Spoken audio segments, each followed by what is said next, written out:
Hi, I'm Mark Cullen, and welcome to Wheel and Cullen Nurseries. I'm delighted that you picked up a copy of this tape, one in the Complete Gardener series. In this volume, Dan Matheson of Canada AM joins me as we walk through the garden and talk about planting and growing, removing the winterizing protection from your garden this spring, propagating hardy shrubs, how to get the most from your lawn, composting, winterizing roses, and dividing perennials so you can enjoy them in other parts of your garden and give them away to friends. Sit back and relax. And for more information, be sure to refer to the book that came in combination with this tape. And above all, have fun.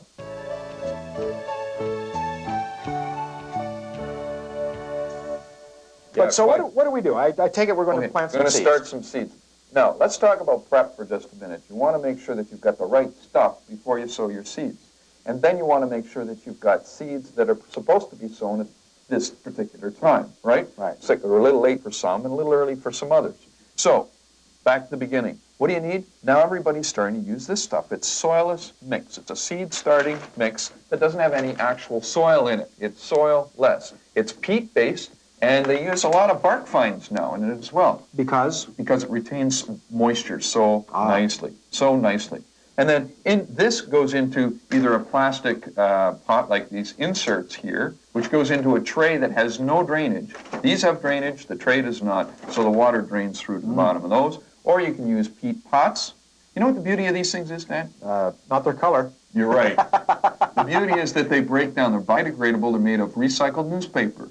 Oh, yeah. Perfect. And they break Do you have down. to put it inside a pot? No, no, you put them in the garden after you've got your seeds started. It breaks down on contact with moisture over time, so you don't disturb the roots of the plant when you put it in the garden. It just goes plunks right into the soil. You don't have to take the thing off. You don't tear the roots away or anything. No. So they're just beautiful. What are these things? That's called a Jiffy 7. Looks like a big pill. Now, looks like a big pill. Speaking of big pills, will you please hand me that mason jar over there? Thanks a lot. Now I'm going to dump this, all right, if you don't mind, just a sec, and get these out of here so that we can show viewers what they look like in 7 minutes. They're called Jiffy 7 because in warm water they grow to 7 times their original size in 7 minutes. And so why would one care about this?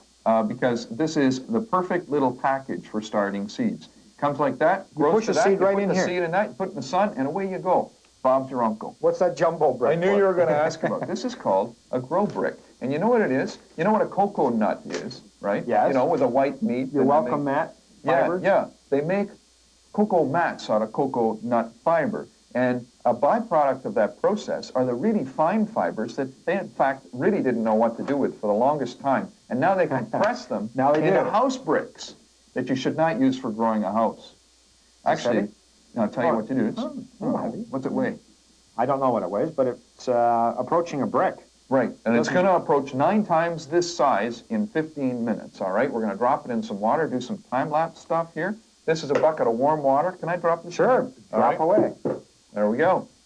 Now, as you can see, we filled up the tray with this miracle material, and what's next? Okay, finger. Put your finger in there. Just give it a little poke, all right? We need somewhere to put the seeds. No, whoa, my friend. Just a quarter of an inch. Oh. All right, just a quarter of an inch, all right? And then you get all the seeds down to the bottom of the packet. Open the packet. All right, just give me the palm of your hand, my friend. All right, here we go. Now, there aren't many there. Well, what do you want? How much do you pay for $1.69 for these? These are beefsteak tomatoes. Oh, drop good. 1 seed in each quarter-inch hole, all right, that you've just made with your finger, just like so. Now, we don't have time to do the whole thing, Dan, but you've got the idea, and you can then just take a little bit of this finely ground up stuff, all right? This is seed starting mix. Once again, it's a soilless mix, and you just cover it and then firm it down, just like that. Now, all that's required, water. Just put some water on it. Water we can do. Yeah, water you can do. And what about problems? Sometimes people have problems, and the only problem... I recommend this. My line. This is what you need to prevent damping off, and it's the number one, 9 times out of 10, the only problem people have starting seeds is the seedlings germinate, they grow up a little bit, and then they collapse on them. Right at the surface of the soil, there's a little bit of fungus that develops, and this helps to prevent damping off. It's called no damp, right? That's all there is to it. So this time of year, what are we looking at planting and what's not a good idea? Is timing everything Good here? question. Really it is. Yeah, really it is. Tomatoes, 6 weeks before planting. And really, you determine the planting, that is the seeding time, by your last frost, your first frost-free date, all right, your last frost. And then you work backwards. The back of every packet of seeds will tell you, start indoors 6 to 8 weeks before the first frost-free date, right? So, you know, wherever you are. For many people, it's May 24th weekend, right? So it'll be about the middle of April that you'll do your tomatoes, and other things you'll start a little earlier.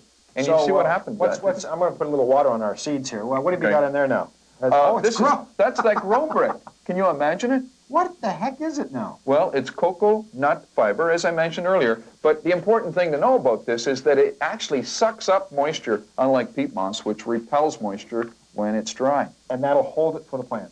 Hold it for a long time. And it reduces the number of waterings you have to do. So it's great for low-maintenance gardening. Don't forget the greenhouse top. When you finish doing your watering, you would water this watering can, by the way, and then mist it later. To just kind of keep it moist. And you want to put that on the top, put it in a sunny window, and you're all set. And that puts the lid on our seeds and our first shot at this thing. Right. Guaranteed success, even for Dan Matheson.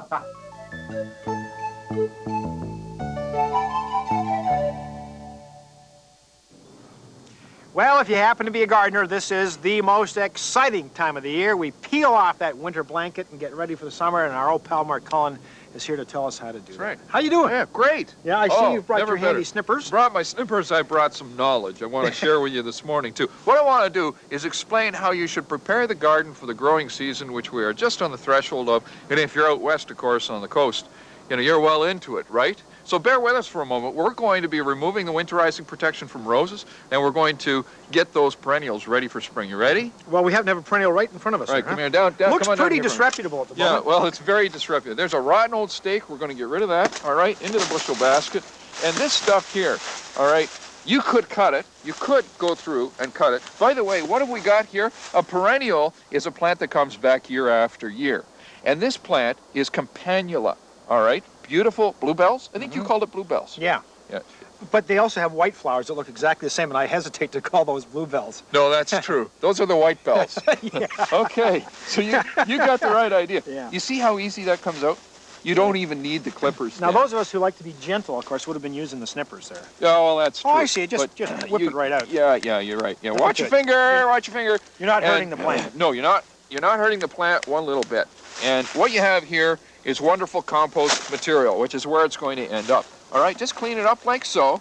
And what you might do at this stage now is either put 2 inches of leaf mold, which are just leaves from last fall, around the plant to prevent weeds from becoming a problem, or put down bark mulch, which I even prefer to the leaves. Now, it's still chilly, right? We still couldn't get it frost at night. No. That won't hurt this guy now. Well, it won't hurt it, but if it gets down, I would say anything below -5 Celsius, you'd better put a blanket of leaves over it, or even a blanket will do the job too. Roses, come on over here, all right? We don't have forever, and I want you to get to work here. Remove... With the shovel? With the shovel, remove the winterizing material we used last fall. Now, the winterizing material is a triple mix. It's a combination of composted cattle manure, and peat moss. And Dan's removing it very nicely, and while he does, all right, let me give you a little bit of...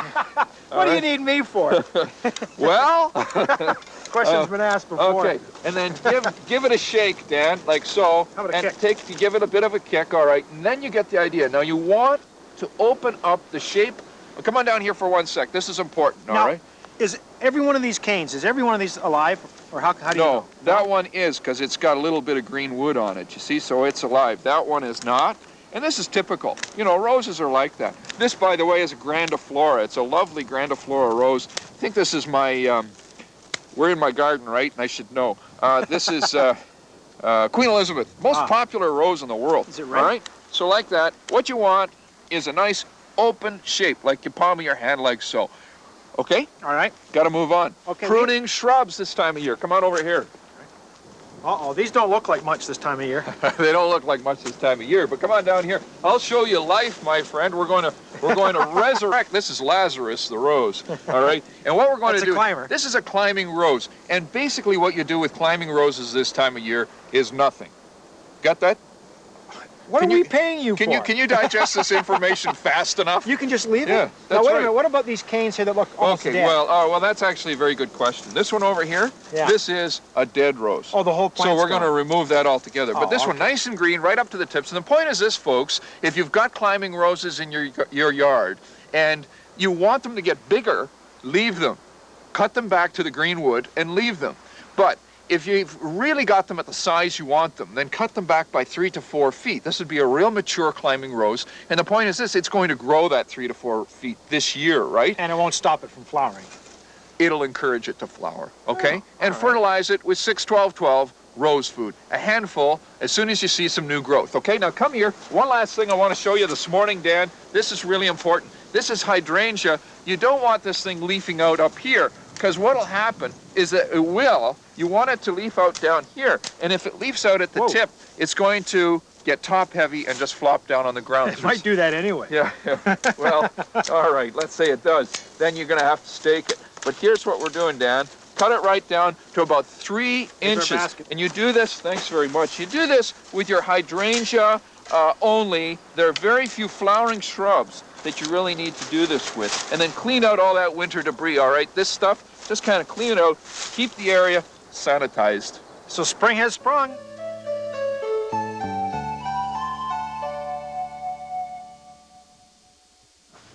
There is nothing more frustrating, more irritating to the amateur gardener in Canada than the lawn. I mean, you can't keep the lawn looking nice. Oh, no, it takes so much maintenance. You got to repair it and fix it and feed it and all that kind of stuff. Mark Cullen's here to tell me that, you know what, maybe I'm not right. Well, I find golf more frustrating than the lawn. Actually, it's the game, it's not the lawn. But actually, you're right. I think for many people, you know, for whom keeping a beautiful lawn is not #1 priority, especially for those people, keeping a beautiful lawn is a bit of a problem because their mind isn't on it all the time. But, you know, if you just keep a few minor things in mind and take those things out to the garden, it's easy. It really is easy.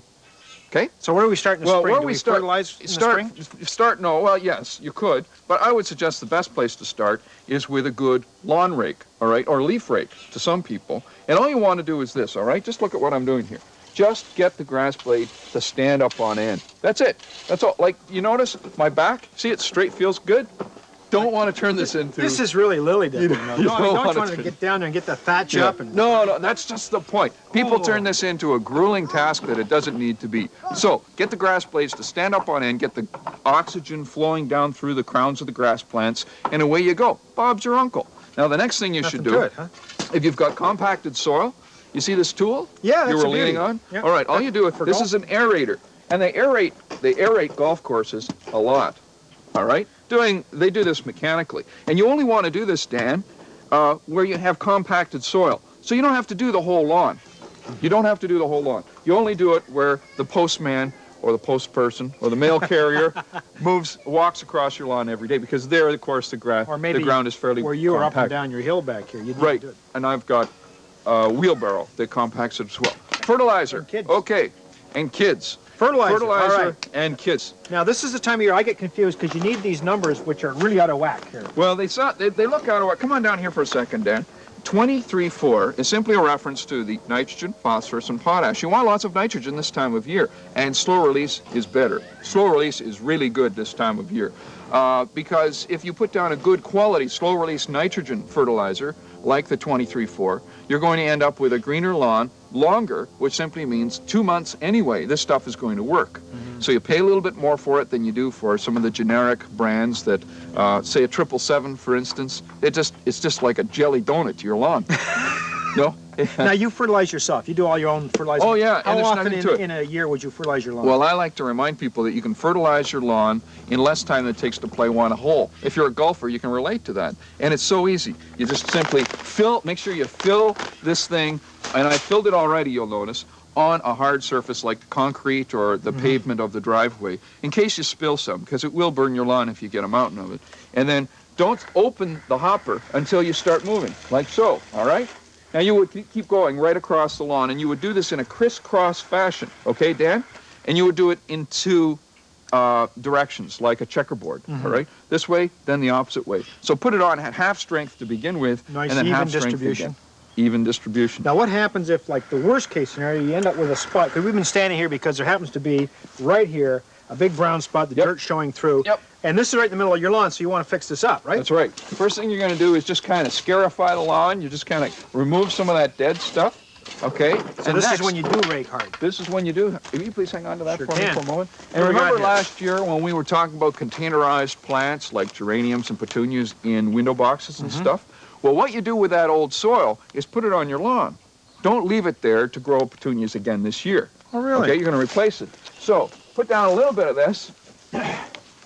This is just potting soil out of the pots that were around the pool for the summer.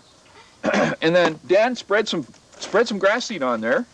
Okay, nice and even. Do it by hand, folks. Don't use the fertilizer spreader because it's too coarse, and grass seed is too expensive. Now, Okay, how's that good. for That's excellent. do I need more? No, that's excellent. I think you've done an excellent job there. All right, and now you put a little bit more of the soil on the top. Now, Mark, you've got a mountain in the middle of your lawn now. Okay, but you're going to step on it. Okay? Oh. Well, I explained to our viewers that what you really want to do is have a real thick lawn to compete weeds out of existence. If you've got dandelions, chickweed, plantain, clover, way? all that stuff, you are in my way. you can get rid of it by overseeding. Okay? This time of year, 1 pound of grass seed to 400 square feet does the job just right. And remember this, because we forgot to mention it, with fertilizer, if you had crabgrass last year, get a fertilizer with crabgrass control in it. Apply it now.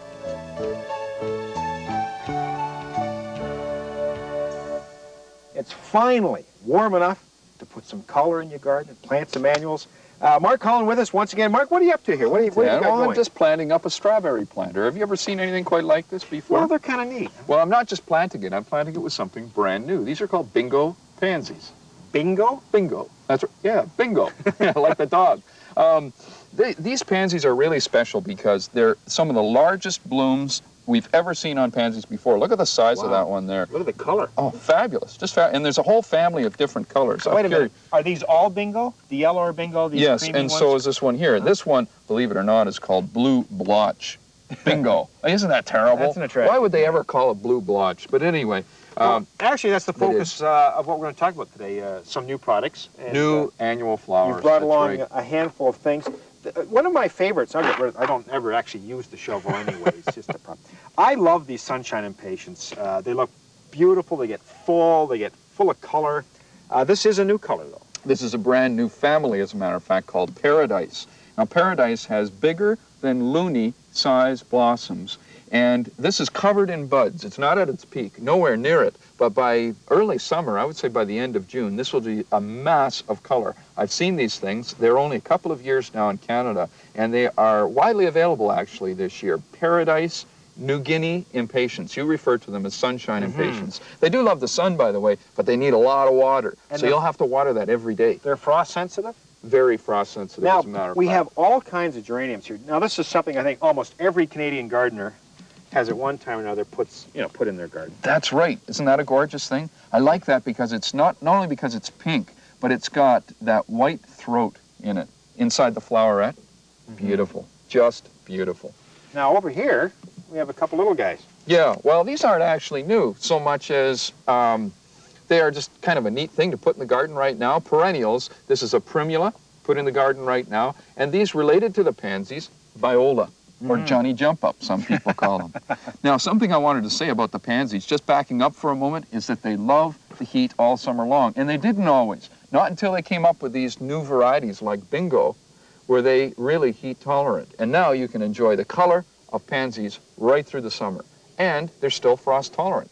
And as always, whenever Mark tells us about planting, he's always on to us about fertilizing, and I guess it's important. That's right. It's really important. 20-20-20 water-soluble fertilizer every 2 weeks all summer for flowering plants. It makes all the difference.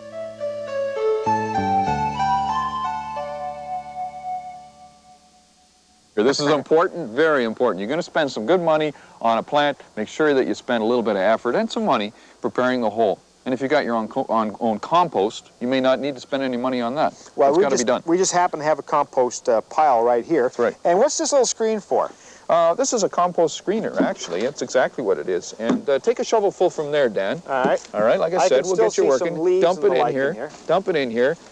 Do this, all right? You see, there's the rough stuff. That's some old leaves that didn't quite compost down. And what have we got underneath? Oh, beautiful stuff. Isn't that nice? Beautiful. Well, we're going to plant with that. So come on over here and we'll get planting, okay? All right.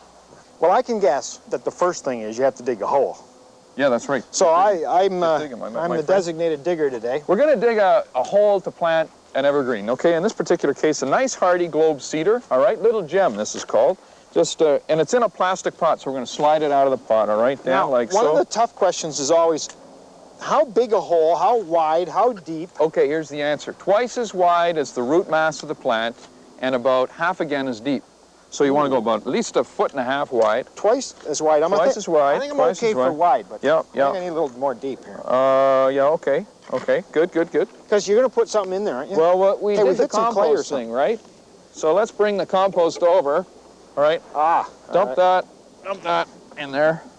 Great. Oh, this is gorgeous. Okay, yeah. Black. Isn't that nice? Well, black, forget black. Black is bad. I'm fooled by that? Black is bad, I tell you. And what you really want is nice friable soil. There's another gardening term for you, and it's got nothing to do with cooking. Friable soil is soil that has good tilth. It's kind of loose, you know. You can bounce it around in your hand and it comes apart.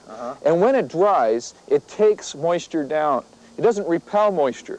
And that's the problem with black earth, is really it's muck. It's from the bottom of an old lake or a pond somewhere, and when it dries, it turns to dust, and the dust repels the moisture. Not only that, but when it dries, it blows everywhere. So triple mix is better than potting soil. That's right. Okay. Dig a little bit of a hole. Now what happened to our hole? Well, you're going to just make a new one. Oh, But see, isn't that pleasant, though? Oh, that's lovely. This now, is just pure enough for the pleasure. plant now, I take it. Just enough for the plant. Are we going to leave the roots like that? No, you could scarify the roots. Have you ever heard of that? Yeah.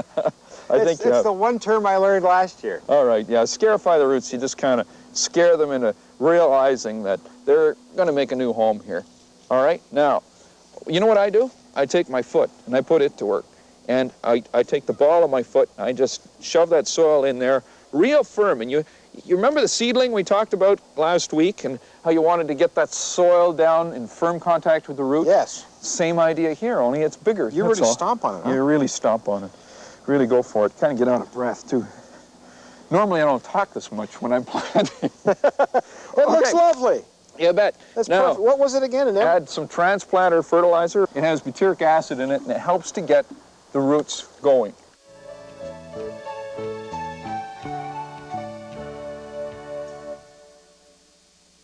If you happen to have a flowering shrub or bush that, you know, you really like and you want it to get bigger or be in more places in your yard, there's a lot of options open to you. You can, of course, go buy another one. But Mark Cullen's here to tell us you don't have to go buy another one. That's a good idea. From any Let's of his quit stores. right here. Or you can propagate, right? I interrupted.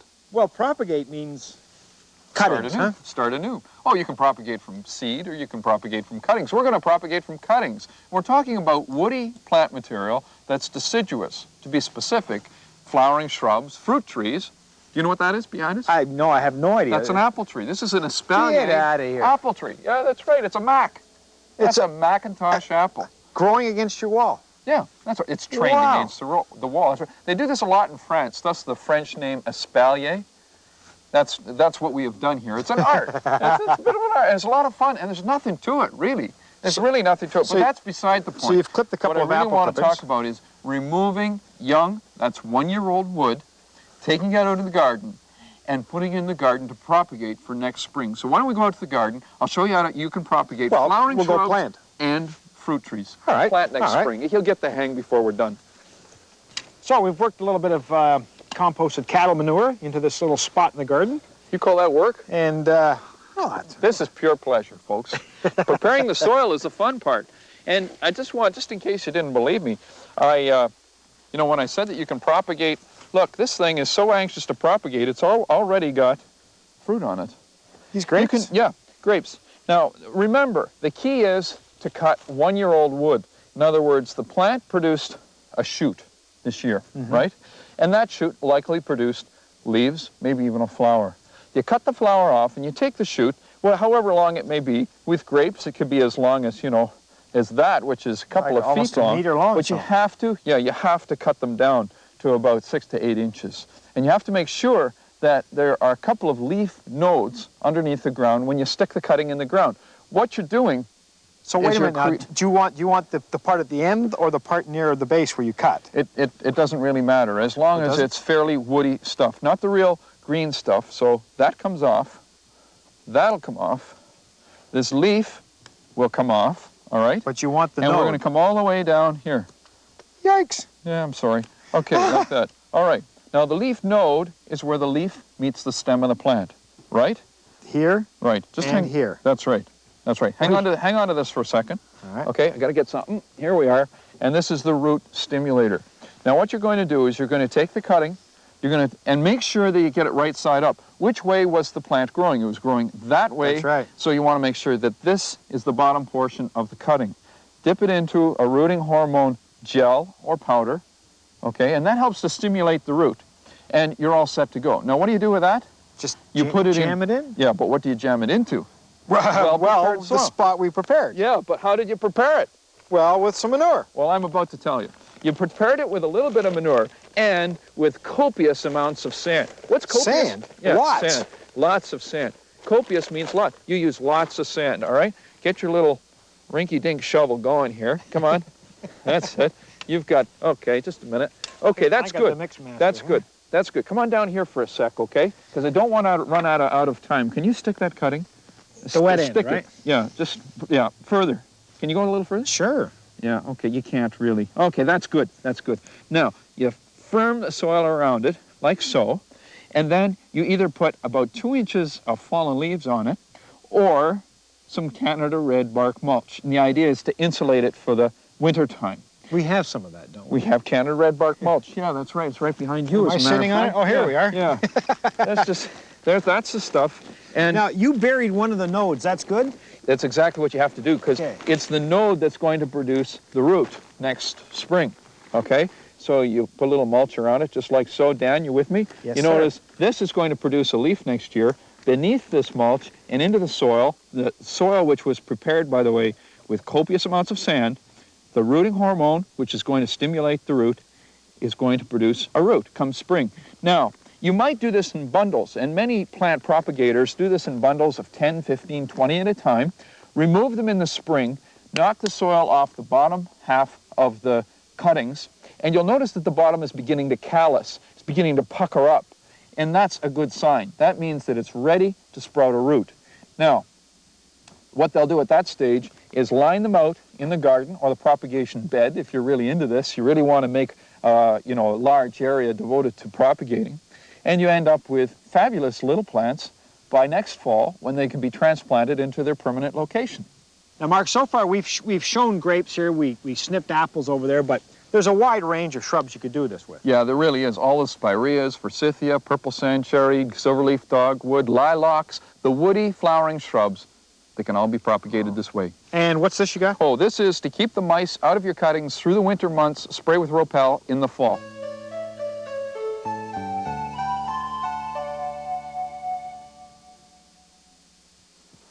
It's that time of year when most of your perennials are starting to lose their petals, maybe lose their luster, and, they might be starting to take over your garden. They start to spread out like this purple coneflower has, so, well, what to do? Well, whenever I ask that question in the garden, of course, I call in my old pal, Mark Cullen. You just happen to be here, right? Well, good to see you again. Good to see you, Dan. I see we've got our fall colors on. It's that time of year. Yeah, that's true. That's true. It's fall, and the perennials are beginning to wane, and this is a perfect time of year to move a lot of perennials, as a matter of fact. You've already mentioned that they're looking kind of tired. Purple coneflower, I'm going to talk about that in a second. But if you've got peonies or lilies or stilbe or hosta out in the yard, I would say anything that's not an absolute full and glorious color, now is the best time of year to cut it back and dig it up and remove it. So let's just do a little cutting back here. Now, Mark, that is, of course, if you're moving it. Well, that's only if you're moving. You're not a fan in cutting back perennials. I'm not a fan. That's true. I like to leave the perennials be until the spring for the simple reason that letting them stand, number one, attracts birds because they go to seed, and number two, it allows the snow to accumulate around the bottom part of the plant. And snow is a great insulator, a terrific insulator. Helps protect it. Yeah, the Eskimos know that, right? I mean, they build houses out of snow and they live in them. So I guess you're. Well, it sure doesn't look like a purple coneflower now. Oh. You missed this guy over here, by the way. I missed that guy over there. Just, let's see your finger again. All right, here we are. All right. Now, what I'd like you to do is cut out a portion of that with that spade and take it right out. What would be a portion? What would be a good portion? What would be a good portion of what? Oh, well, I mean, how okay. large a chunk? I mean, Here we people are afraid of, what are we looking at underneath Be there? ruthless. All right. Here we are here. Holy mackerel. See, don't worry about being ruthless with this, but I should say this is a little too dry. Really, you should water this well before you separate your perennials. And once you've done this, all right, then you simply cut it down into the size of plant or clump that you want. There, and that's perfect to simply transplant into another part of the garden. Oh, and what would you do with that? Just compost it? Yeah. Yeah, Oh. if it's the tired part from the middle of the plant, then you would compost that. And if it's from around the periphery of the plant, that's where the vigor is. That's where the young roots are, and that's the part of the plant you want to move. Terrific. Now, before we plant this, let's show the folks another common problem. Yeah. Okay, we got one right over here. All right, let's do that. Out here in the country where you have lots of space, when your lilies spread, it's not such a big problem. But obviously, if you have your typical suburban or city lot, these things can go crazy and just devour your yard. So, Mark, what do we do? Lilies. Well, what do? You cut them all back. And first, I want to show our viewers something kind of interesting. I dug these up earlier in the day, and that's what a clump of lilies can look like when they're ignored for a period of years. So they get really aggressive. How many bulbs you got in here? A couple hundred. I mean, I'm serious. You could separate this a couple hundred times and end up with nice plants. Way to get rid of them? No, if you want to get rid of them, that's one thing. You would simply cut them all back to the ground, rototill the thing up, and go through and pull out all of the bulbs by hand. Or you could just simply remove what you want to put aside for replanting later, and then what's left, you go through, cut down, throw that on the compost, rototill, and rake out the bulbs. It's a job. Yeah. Well, okay, time now, I guess, to go back and plant. Yep, that's right. Those purple cone heads, or whatever they're called. Purple cone flowers, yeah, right. So here's a little plot we picked out beforehand, and we're not going to fool you here. We watered it already just to moisten it up a little bit. Well, it is dry. It's been well dug by Mr. Mark, and we're ready to put in our... That's right. And we dug a little manure in this, too. I just want to add composted cattle manure. You know how I believe in that stuff. Now, we take your clump, all right? Remember, you didn't cut it right down to the ground, right, Dan? I just wanted to point that out. And just simply take that mixture of fresh topsoil mixed with some manure or compost. I talk about composted cattle manure, but it's the same thing as compost, really, so far as your plants are concerned. And then what are you going to do after you firm the soil around the plant, Dan? Boy, do I know.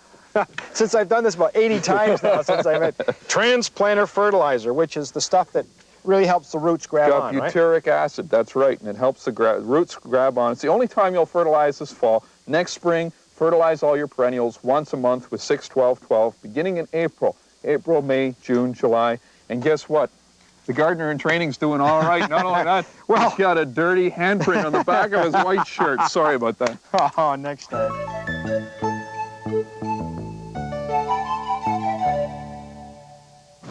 I know that almost every Canadian gardener, coast to coast, certainly most householders, are interested in composting. It's not only the thing to do, we're saving our planet, we're saving money, it's a good thing. This, of course, is a composter. You know what it looks like. You may even have one in your backyard. This is Mark Cullen. You know what he looks like if you've watched him before in our program. And, Mark, this is something that a lot of people get. They don't all do properly. Maybe a quick refresher on what we do now that we're pulling out the annuals.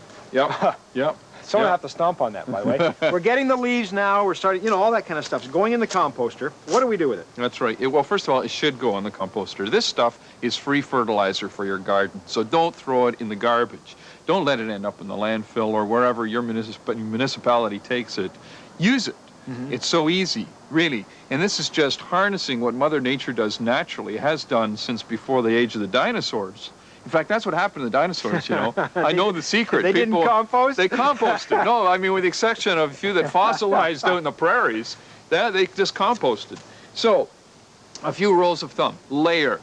You should always layer the compost. And what you want to do is take the green stuff, like finished tomato plants, your annuals from your garden, grass clippings, because they're nitrogenous. They're rich in nitrogen. And you want to layer those in layers of about 4 to 6 inches thick with alternate layers of leaves, fallen leaves. Now, fallen leaves are very different material in that all the nitrogen has come out as photosynthesis finished over the year and they turn color. They're basically inert.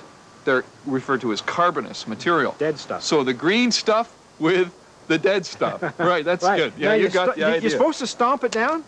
No, you know what you should really, don't stomp it down unless you're really pinched for space, you know, which I am over here, and we'll get to that in a minute. What you should do after you've put some raw material, whether it's kitchen waste or yard scraps in here, then you should cut them up, either before or after. And I just used a shovel and just cut them up. You see, the smaller the particles, Dan, the greater the surface area that will break down. All right. And the quicker they decompose. Become fertilizer. Now we have a couple of products here you've brought along to show us. That's right. Now this is the one you throw in. It's supposed to help you break the stuff down? Exactly. This is Compost Accelerator. It's made up mostly of dormant enzymes that come to life when they meet moisture, okay, when they come in contact with water. Now, when you're layering your leaves with your green material, you want to put in every second layer a couple handfuls of this. And water at the same time? Well, a little water doesn't hurt a bit. Yeah, just to help speed up the activity, all right? It's an accelerator. Fishbone, yummy. Yeah, right. This is an organic fertilizer, 561. The point here is the use of nitrogen. I like to use a natural form of nitrogen in the compost versus a chemical form. Like some people will use lawn fertilizers. Does it speed it up? It speeds it up, especially if you're a little short of green material and you've got lots of, watch out for the wasps. And especially if you're a little short of green material, Dan, and you've got lots of fallen leaves. If you've got lots of fallen leaves, remember, there's no nitrogen in those leaves. Mm-hmm. They are dead, as you referred to them. They are inert, so they need this to help speed that along. Okay, so we've put all the stuff in the oven. We have to let it cook at 350 degrees Fahrenheit for about 3 hours. Now, we just happen to have prepared this pile for you in the oven. Now, you're going to want the fork, right? Yo, I was hoping you wanted the fork, actually. Right. Come on, do a little turning over. I should mention that the reason Mark's so happy with this compost is that this is in Mark's backyard, and he's going to get to shovel this into his own plants. But how good is this stuff? How does it stack up to commercial fertilizer? The best. It doesn't get any better than this. This is as good as it ever gets, Dan. It does. Here, let's just handle it. All right. This is the great pleasure one gets. Look at this. Worms. No, not just any worms. These are red wigglers. These are the Cadillac of worms, Dan. Stay with me because this is very important information. Worms are the workhorses of the compost. You want to encourage worms as much as possible. And for that reason, never use an insecticide on your compost. If you see insects crawling through it, God bless it. Go away. Find something else to do that's good. All right? Lots and lots of insects, especially worms. Now, and look, you end up with that. All right, let's show the folks how to use this stuff. Okay, let's put it in a wheelbarrow. All right, I'll get the shovel. You get the shovel, you get the wheelbarrow, I'll get the coffee.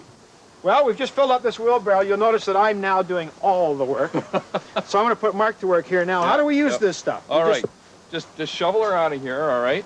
Like so. I mean, we could dump it. If you want, we could just dump it. Now, what is it? That might save some time. And then... This is okay, huh? This kind of leafy material? Oh, yeah, because it's soaking wet and it's not very thick and it's going to break down anyway as it continues to make contact with soil. All right, so 2 inches thick, you turn it in, and this, by the way, is going to foster the best-looking cutting garden you ever saw. This is what's left of my garden this year, and I have all these flowers planted in straight rows, so we come out here and cut, bring them in, put them on the kitchen table. Do you want to keep it wet, or is that something you do in the compost? Well, you know, if it's nice and dry when you put it in the ground, on the ground, and turn it under, then the easier the work is. Easier it is on your back, right? But if it's wet, the wetter it is, the heavier it is. That's all. And of course, you do reach an age when your back is of some concern.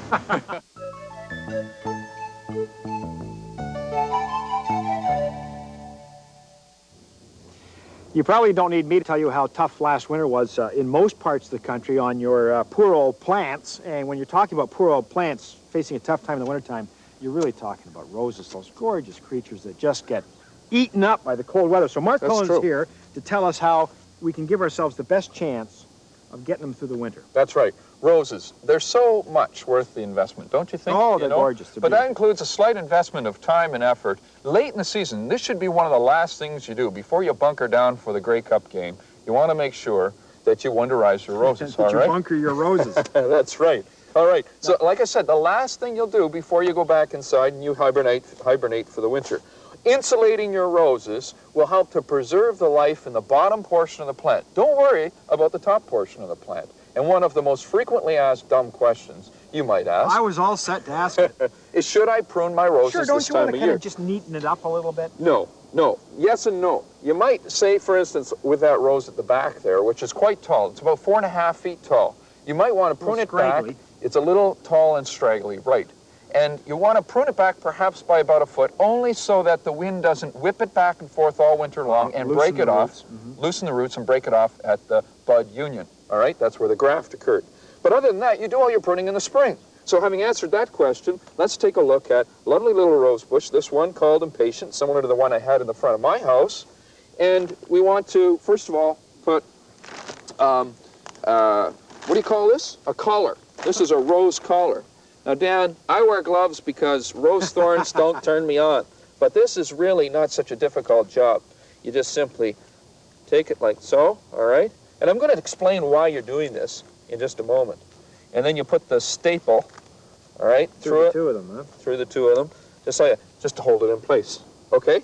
Sure. Now, something else that you might do is spray with trounce, kill any overwintering insects on the plant. Notice I didn't say diseases because trounce kills aphids, spider mites, that sort of thing. Doesn't kill diseases, doesn't bring them under control, but this stuff does.